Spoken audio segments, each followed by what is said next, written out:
Madrid se convierte en el centro de atención nacional e internacional, tanto para los partidarios de un bando como para los del contrario. Entre los franquistas, la euforia es unánime. Radio Castilla de Burgos inicia una serie de emisiones con el título de Las últimas horas de Madrid. La prensa anuncia literalmente: se conoce con precisión ya la fecha fija de la entrada de nuestras fuerzas en la capital de España. El mando, como es lógico y prudente, guarda silencio impenetrable. Las emisoras de radio franquistas ridiculizan al general Miaja, encargado de la defensa de Madrid. Desde Sevilla le tildan de pobre viejo cobarde. Desde Salamanca se refieren a él como un general que usa fajín y gasta cincha. Desde Pamplona se contrapone la juventud del caudillo, que cuenta con 44 años, frente a un supuesto anciano de 58, que sin embargo sabe mostrarse enérgico en tan dramáticas circunstancias. Cuando alguien pregunta a Miaja ¿dónde debo retirarme en caso de necesitarlo?, recibe una respuesta numantina: al cementerio. Porque en efecto la consigna a las barricadas se ha convertido en una orden tajante: a las trincheras. Se combate a las puertas de Madrid. Desde el frustrado contraataque republicano sobre Seseña, la presión militar y psicológica sobre la capital se ha intensificado.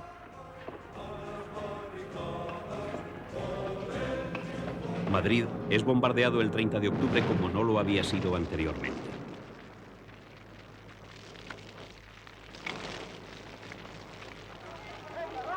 Varias decenas de muertos son el trágico balance.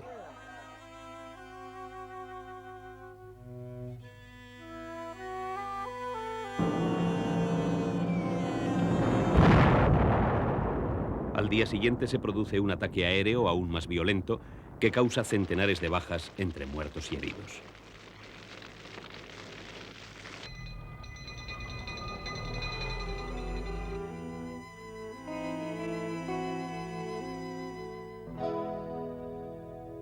El 4 de noviembre, las fuerzas de Franco alcanzan la línea Alcorcón-Leganés-Getafe. La caída de Madrid parece inminente. Sin embargo, en estos momentos se produce una auténtica movilización popular. Los partidos, los sindicatos, el Quinto Regimiento, las Juventudes Socialistas Unificadas, la FUE, Federación Universitaria Escolar, colaboran con entusiasmo en la perentoria tarea de elevar la moral de combate, insuflar fe en la victoria, organizar la lucha y canalizar la energía popular.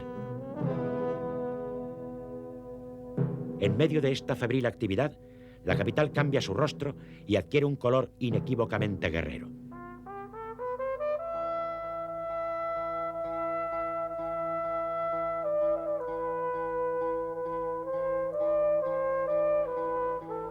Las calles se llenan de masas de refugiados, no ya de los pueblos vecinos, sino de los mismísimos arrabales.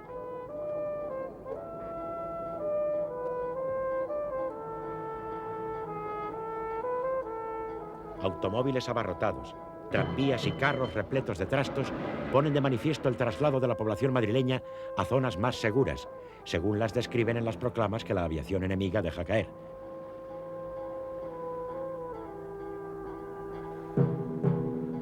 Una de ellas, del 6 de noviembre, firmada por Franco, recomienda la zona comprendida entre la calle de Diego de León, el Paseo de la Castellana y el Paseo de Ronda, es decir, la parte más burguesa y de clase media de la ciudad. Afirma que es un sector seguro y conmina: milicianos y obreros de Madrid, arrojad las armas, libraos de vuestros canallescos dirigentes que siempre os engañaron y ahora os abandonan. Sabemos quiénes son los culpables y solamente sobre ellos caerá el peso de la ley. Un solo grito ha de unirnos: ¡Viva España! Atención, madrileños. Llegadas las fuerzas nacionales a las puertas del corazón de Madrid y rebasados los extremos del sur del Manzanares, al persistir la resistencia, se convierte toda la población en un objetivo militar y campo de batalla. Las proclamas de Franco dan aliento a las amplias capas conservadoras de la capital. Muchos de sus miembros, desde las embajadas extranjeras en que están refugiados, aguardan ansiosamente el momento de la liberación que ya no consideran lejano. En un ambiente bélico y proletario, la burguesía antirrepublicana procura, sin embargo, destacar lo menos posible en un Madrid en el que las corbatas y sombreros han desaparecido. Se imponen la indumentaria obrera y la estética de la revolución.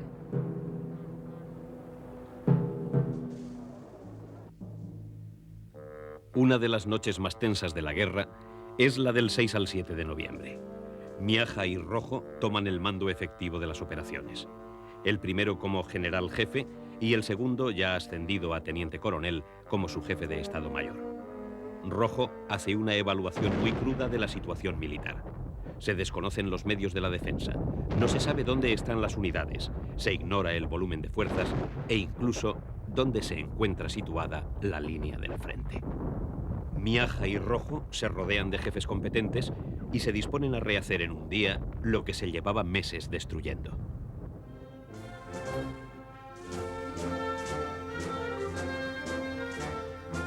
Mola había proyectado un ataque simultáneo sobre Madrid a cargo de sus fuerzas situadas en la sierra y las columnas marroquíes que amenazan la capital por el suroeste. En cambio, se elige otra maniobra. Las tropas de Mola quedarán inmóviles y solo los soldados de Franco intentarán tomar la ciudad. El terreno de los combates que se avecinan es irregular. Los bosques, hotelitos de verano y edificaciones suburbiales facilitan la defensa. El mismo Manzanares es un pequeño río, pero está canalizado, y cruzarlo puede ser difícil sin contar con puentes de campaña. Las columnas marroquíes no los tienen y planean entrar en Madrid a través de los puentes de las carreteras y del ferrocarril. Los republicanos no los vuelan de momento y prefieren defenderlos. El Estado Mayor de Franco elabora un plan de batalla con dos acciones. Un ataque secundario tratará de fijar a los republicanos en los puentes del sur, mientras el grueso de las fuerzas avanzaría por la Casa de Campo para penetrar en Madrid por el oeste. Barroso, jefe del Estado Mayor de Franco, le expone sus reparos respecto al ataque planeado. No se puede hacer, no tenemos fuerzas. Es una empresa desesperada. Franco le responde: Dejemos que Varela lo intente. Siempre ha tenido suerte. La conquista de Madrid es psicológicamente muy importante. Varela se dispone a actuar. Su vanguardia la manda Yagüe, cuya infantería la forman legionarios y moros. En el último escalón se articula una reserva de falangistas, requetés y voluntarios. Además de la caballería que manda Monasterio, los atacantes pueden maniobrar en profundidad con 3 compañías de carros alemanes e italianos. Es un conjunto de fuerzas bien estructurado, aunque no muy numeroso. Ronda los 30.000 hombres y su artillería es insuficiente para una empresa de envergadura. La orden de operaciones, firmada el día 6, dispone la penetración en Madrid por sus comunicaciones naturales para llegar a la total ocupación de la ciudad.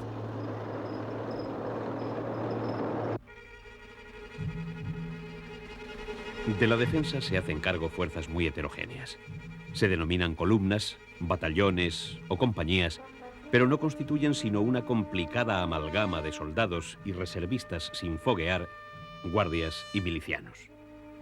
Sus efectivos son de difícil o imposible evaluación. Oscilan de un día para otro y muchos de los hombres no tienen armas.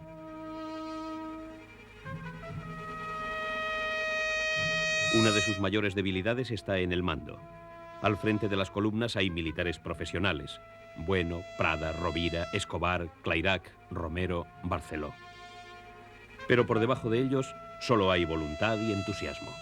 Los mandos intermedios son fundamentalmente militantes políticos y sindicales, suboficiales y, en algún caso, oportunistas.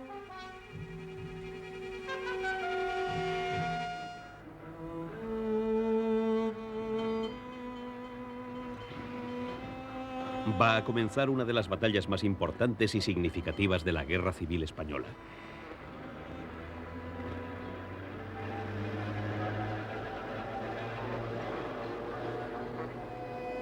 La vida cotidiana se transforma.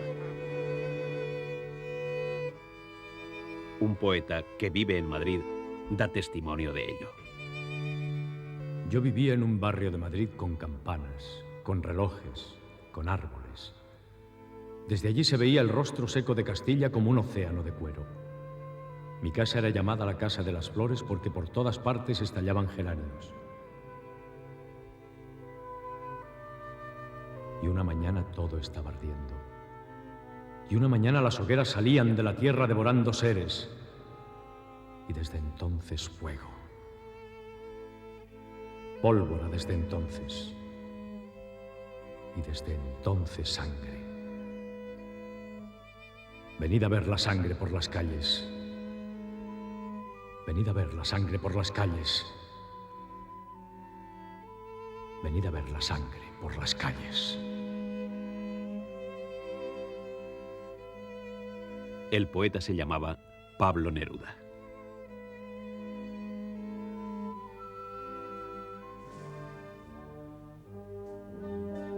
El 7 de noviembre amanece muy frío. Va a ser un día crucial. Las tropas franquistas desencadenan la ofensiva y llegan hasta los puentes de Segovia y de la carretera de Andalucía, pero no logran cruzarlos.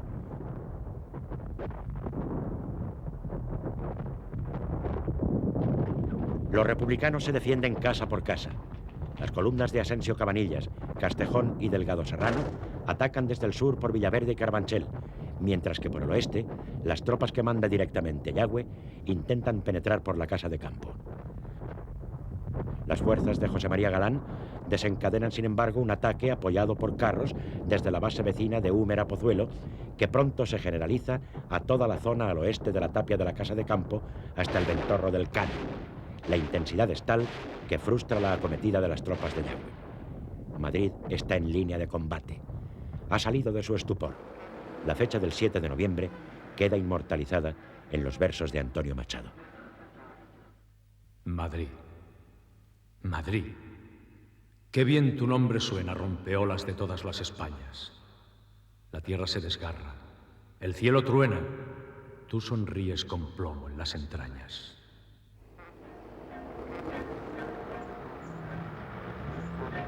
Al caer la tarde, uno de los carros italianos es puesto fuera de combate en la carretera de Extremadura.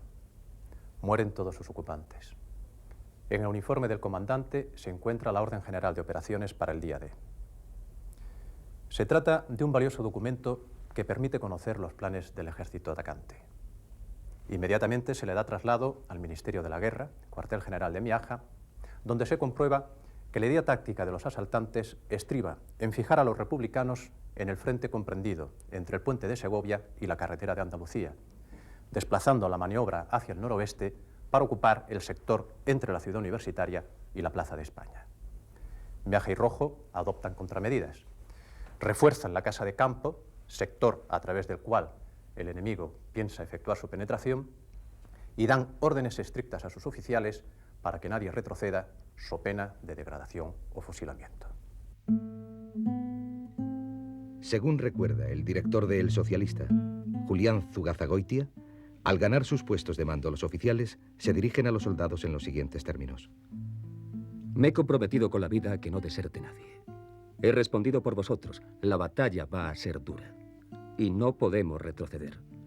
Eso quiere decir que no lo vamos a contar. Si creéis que me he comprometido demasiado, decidlo.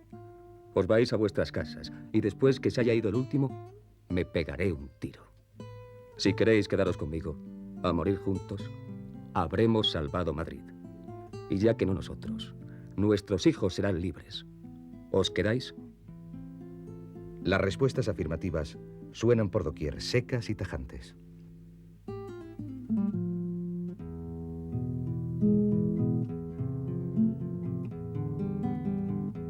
Tras el intenso trabajo durante toda la noche de Miaja, Rojo y sus oficiales, a las 6 de la mañana del 8 de noviembre, todas las fuerzas están alerta. Poco después, comienza el ataque de los regulares y la Legión. La Casa de Campo cruje. Son horas y horas de fuego cerrado de fusil y ametralladora. La columna Delgado Serrano abre un boquete y ocupa el Cerro de Garavitas, observatorio de gran importancia para la artillería que dispara sobre la capital.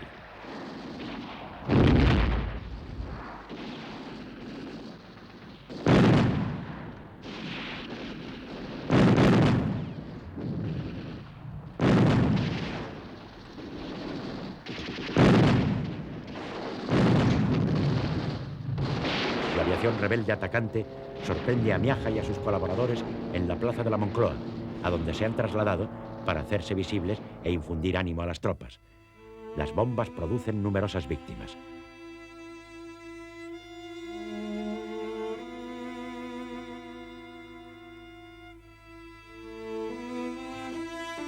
Miaja, sucio de polvo, va hacia los soldados que se retiran y pistola en mano les increpa. ¡Atrás, cobardes! ¡A vuestros puestos! Al que dé un paso hacia la ciudad, lo mato. ¡Atrás, cobardes! ¡A morir a vuestra trinchera! ¡A morir conmigo! Rápidamente se corre la voz. Está aquí Miaja. Viene a morir con nosotros. Es una sacudida eléctrica que da valor a los pusilánimes.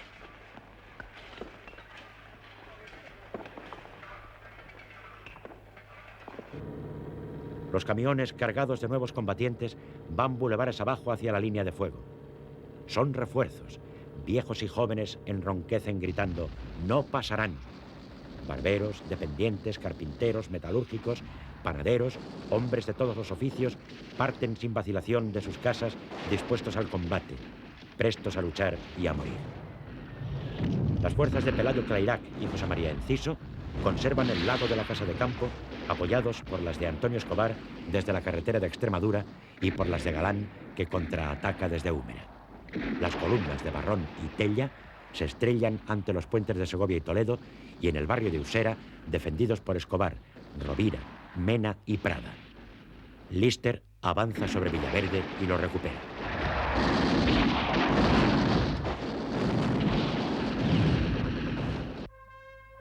El día 8, mientras la aviación franquista castiga las posiciones republicanas de la Casa de Campo, batallones que obedecen a voces de mando extranjeras se dirigen a sus puestos de combate. A veces son hombres maduros, excombatientes de la Primera Guerra Mundial. A veces jóvenes idealistas. Llegan de todos los pueblos de Europa. Son los internacionales. Franceses, ingleses, alemanes, belgas, austriacos, checos, polacos.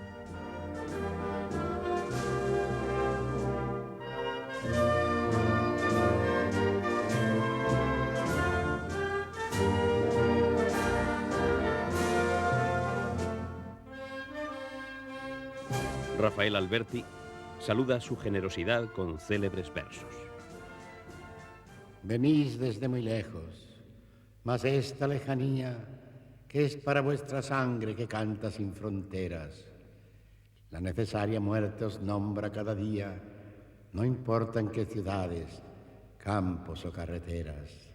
De este país, del otro, del grande, del pequeño, del que apenas el mapa da un color desvaído, con las mismas raíces que tiene un mismo sueño, sencillamente anónimos, y hablando habéis venido. No conocéis siquiera el color de los muros que vuestro infranqueable compromiso amuralla. La tierra que os entierra la defendéis seguros, a tiros con la muerte, vestida de batalla. Quedad, que así lo quieren los árboles, los llanos, las mínimas partículas de la luz que reanima un solo sentimiento que el mar sacude. Hermanos, Madrid con vuestro nombre se agranda y se ilumina.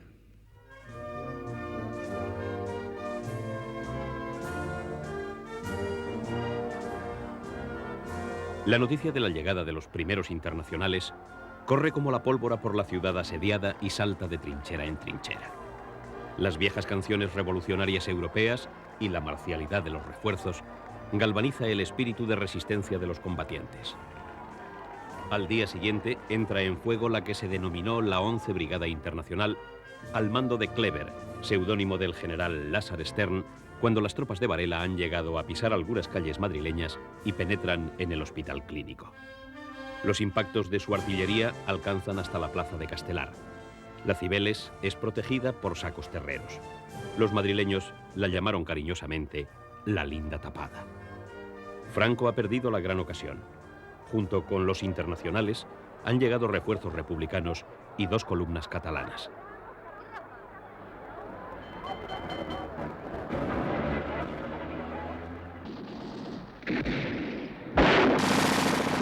Durante los días 9 y 10 continúan los combates. La aviación franquista castiga duramente el cuartel de la montaña. las estaciones del ferrocarril del Norte y Atocha, el Paseo de Santa María de la Cabeza y la franja comprendida entre el Campo del Moro, al sur del Palacio Real, y el río, desde el Puente del Rey al de Segovia.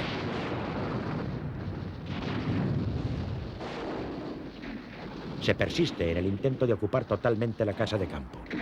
La lucha es encarnizada y llega en numerosas ocasiones al cuerpo a cuerpo. A pesar de que en el combate intervienen modernos elementos de guerra, como los carros y la aviación, el grueso de las operaciones descansa en planteamientos anticuados debido a que la mayor parte del armamento es individual. El terreno se conquista a tiros de fusil, carreras a la descubierta y, en último término, con granadas de mano y ataques con la bayoneta calada.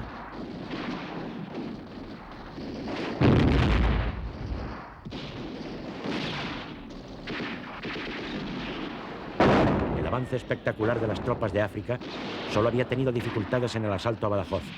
Ante Madrid, las maniobreras unidades de Marruecos, entrenadas para una guerra fluida y en campo abierto, se enfrentan a un reto que no pueden superar.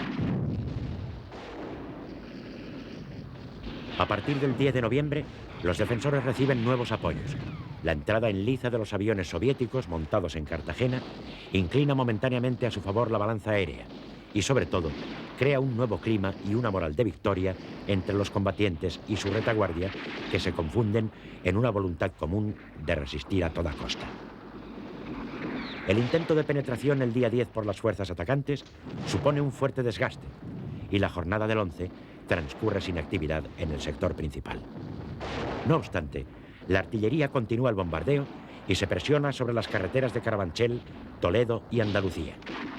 El 12 prosiguen los combates y el 13 alcanzan una gran virulencia en torno al Puente Nuevo, donde el comandante Carlos Romero consigue rechazar a las fuerzas de Ayagüe que se estrellan una y otra vez en enconados ataques. A las 12:45 comunica como jefe del subsector del Puente de los Franceses que sus hombres tienen un gran espíritu y mucho entusiasmo. No necesitan refuerzos.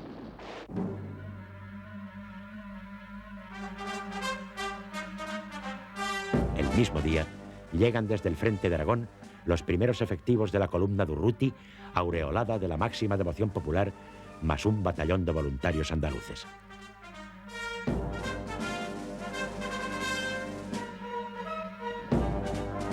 El 15 de noviembre, Varela ordena a sus tropas avanzar sobre la ciudad universitaria y la plaza de la Moncloa. Las preceden una gran preparación artillera y el bombardeo intenso de la aviación. Miaja y Rojo tratan de expulsar de la casa de campo a las fuerzas invasoras y en especial de reconquistar el Cerro de Garavitas, punto clave para dominar el terreno inmediato a la capital.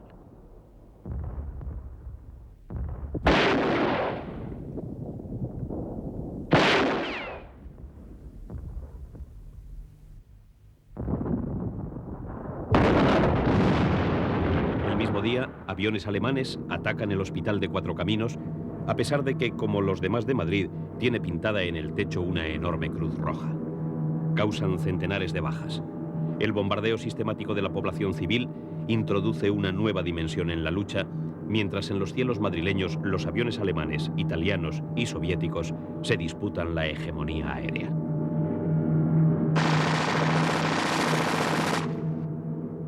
El teniente coronel Asensio Cabanillas insiste repetidamente en sus ataques al puente de los franceses, que rechazan una y otra vez los defensores dirigidos por el comandante Romero. Hacia el mediodía, la situación se agrava. Se cursan órdenes de volar el moderno puente que une las dos carreteras paralelas al río Manzanares y que por eso se llama Puente Nuevo o de Castilla, para diferenciarlo del puente de los franceses, por donde pasa la línea del ferrocarril Madrid-Irún. Por la tarde, tras un nuevo bombardeo, los carros franquistas consiguen vadear el río seguidos de los regulares de la columna Delgado Serrano, que obligan a retirarse a las fuerzas de Durruti y alcanzan la Escuela de Arquitectura y los campos de deportes.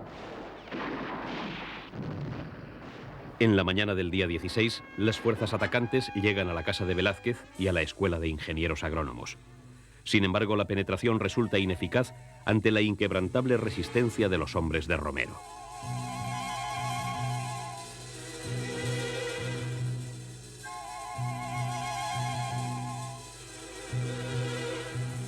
Madrid sufre un espectacular bombardeo nocturno inmortalizado por Malraux en su novela L'Espoir.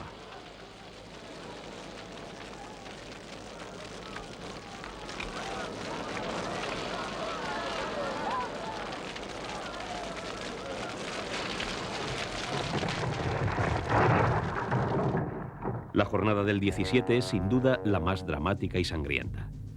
En el hospital clínico se combate piso a piso y se llega al cuerpo a cuerpo.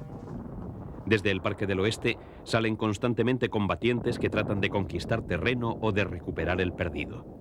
Vuelven a sus bases de partida tras dejar los prados y veredas sembrados de cadáveres. Madrid es duramente bombardeado y con especial intensidad entre las 8 y las 9:30 de la tarde del 17 de noviembre. Los proyectiles caen sobre la Gran Vía, la calle de San Bernardo, el barrio de Argüelles, la Puerta del Sol, la Plaza del Carmen y la zona de la Corredera.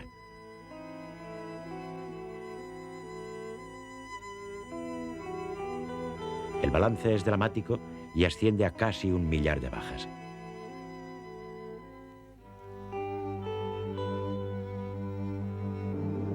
El día 18 prosigue la feroz disputa por el hospital clínico, donde se producen voladuras dentro del propio edificio.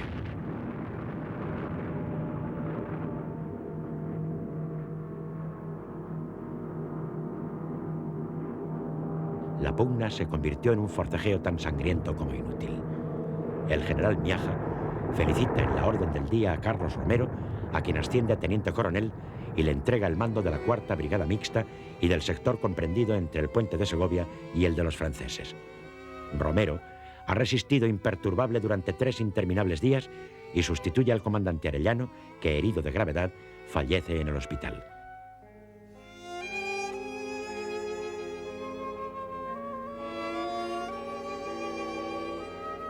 Entre las fuerzas atacantes resultan heridos el teniente coronel Delgado Serrano y el comandante Mirzian Belkacem.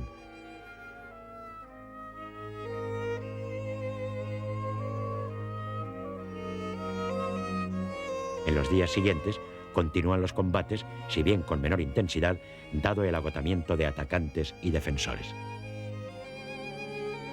A principios de noviembre, el almirante Canaris ha trasladado a Franco, junto con el ofrecimiento de la Legión Cóndor, el deseo de Berlín de que Madrid sea tomado con la máxima rapidez.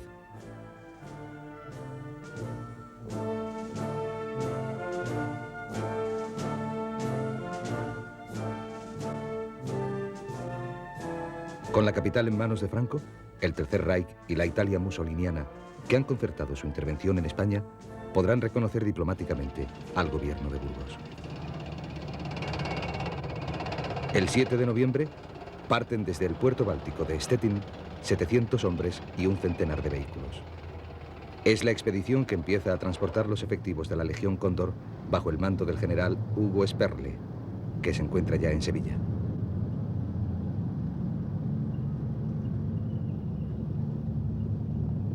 En el curso del mes de noviembre salen por lo menos otros 25 barcos con casi 4.000 hombres, numerosos vehículos, aviones y cerca de 10.000 toneladas de material de guerra. Son refuerzos importantes, integrados bajo un mando único, ansiosos de dejar muy alto el pabellón alemán. El gobierno de Londres es también consciente de la importancia que tiene la caída de Madrid. El secretario del Foreign Office, Anthony Eden, juega con la idea de reconocer a Franco en cuanto tome la capital. La embajada británica recibe instrucciones de establecer contacto con las nuevas autoridades militares. De hecho, la batalla de Madrid centra la atención internacional y ocupa las primeras páginas de los periódicos del mundo entero. Fluyen a la capital de España los corresponsales y enviados especiales de los diarios y revistas más prestigiosos. Muchos de ellos escribirán ampliamente sobre su experiencia española. El general Varela invita a numerosos periodistas extranjeros a contemplar el bombardeo de Madrid. La pugna bélica se prolonga ya en otra batalla no menos dura, la de la propaganda.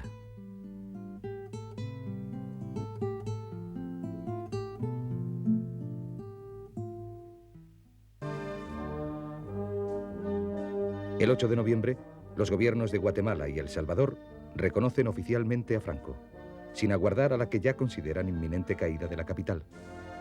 Pero la batalla se encona en la tenaz resistencia republicana. Es inútil que alemanes e italianos presionen a Franco. Madrid combate hasta la extenuación. Roma y Berlín ven su prestigio comprometido y deciden subir la apuesta. El 18 de noviembre reconocen a Franco, aunque este no vea segura su victoria. La decisión de Roma y Berlín enrarece el clima internacional que rodea la guerra civil, en el cual han incidido duramente las noticias de las matanzas y horrores que ocurren en ambas zonas. En plena batalla de la capital se recrudece la persecución del enemigo interior. En las checas o cárceles políticas, en manos de grupos que no controla el gobierno, la represión se sistematiza.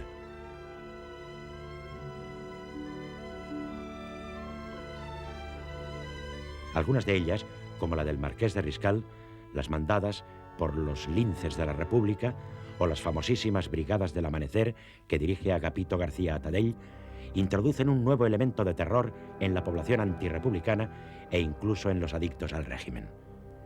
Entre las víctimas de la represión a finales de octubre figuran el líder fascista Ramiro Ledesma Ramos y el destacado intelectual conservador Ramiro de Maeztu, uno de los más brillantes pensadores de la derecha española.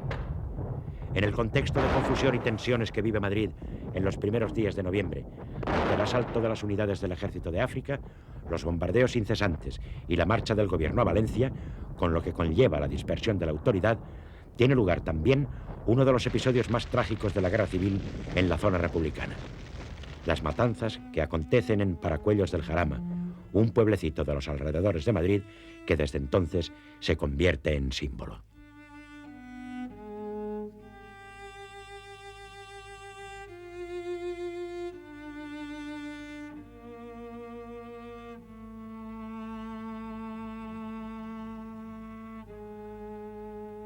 En las 4 grandes cárceles de Madrid, La Modelo, Porlier, San Antón y Ventas, se encuentran miles de detenidos, entre ellos muchos militares, religiosos y significados miembros de organizaciones derechistas.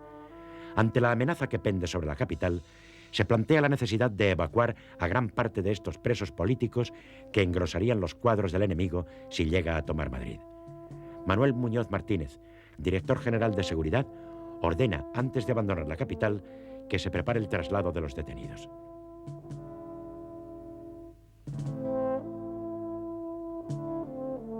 Funcionarios de la Dirección General de Seguridad trabajan febrilmente desde el día 5 en el examen de fichas y en la confección de listas. Esta actividad prosigue con Vicente Girauta Linares, subdirector general de Seguridad.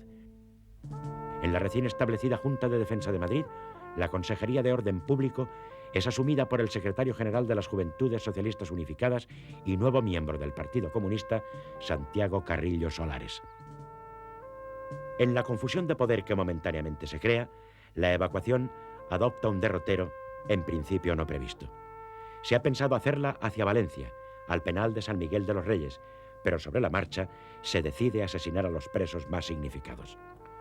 Una primera saca tiene lugar el 7 de noviembre. Se informa a los detenidos de su inminente traslado a Valencia.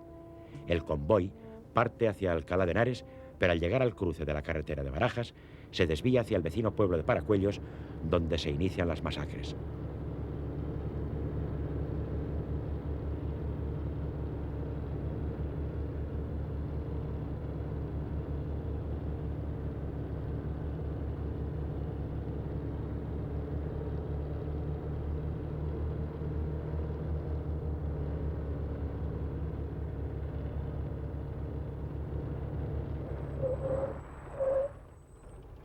En los días siguientes, estas se continúan allí mismo y se extienden incluso a Torrejón de Ardoz.